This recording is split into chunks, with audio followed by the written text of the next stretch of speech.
Hey everyone, I'm Niu-Niu, a watch enthusiast and a friend of the channel, and today I'm so excited to be talking about indies.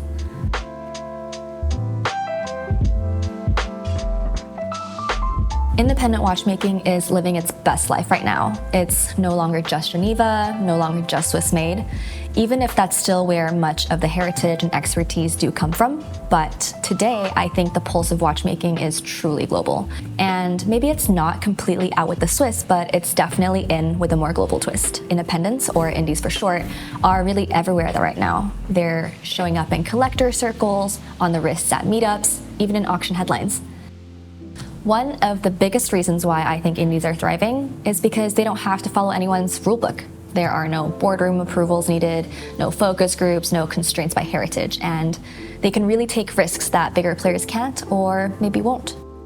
Take Anoma, for example. They threw ordinary out the window and just designed a watch that feels like a smooth river stone. It's so good.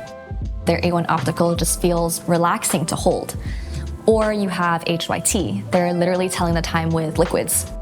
The H5 blue fluid or the green nebula, I mean, who does that? These watches kind of feel like a chemistry experiment on your wrist, and it's so fun. Indies aren't chasing trends, they're creating them. And the collectors respond because it feels alive, it's so different. Innovation doesn't always have to come from big budgets. Sometimes it starts from one fun idea that just refuses to stay theoretical. With independent watch brands, you're not just buying the watch, you're also getting to know the maker. And I'm sure you can all relate to this, but if you were to DM Rolex today, you're not getting a reply, let's be honest. You might DM Shonatane though, and actually be able to start a conversation. You can get to know her life story. If you're in the same city, you could even get dinner. It's so personal. And might I add, she's the youngest and only female member of the prestigious AHCI, standing alongside names like Philippe Dufour, Francois Paul-Journe, David Kando, among many, many others. That kind of access, that direct line to the maker, it's turning ownership into something really intimate, and you're really sharing a story with the person who built it, and you're going on that journey with them. A lot of the techniques that define fine watchmaking exist today because these indie watchmakers are preservationists of the craft. Hand engraving, guilloché, enameling, these are antiquated processes that with today's technology, we can do without.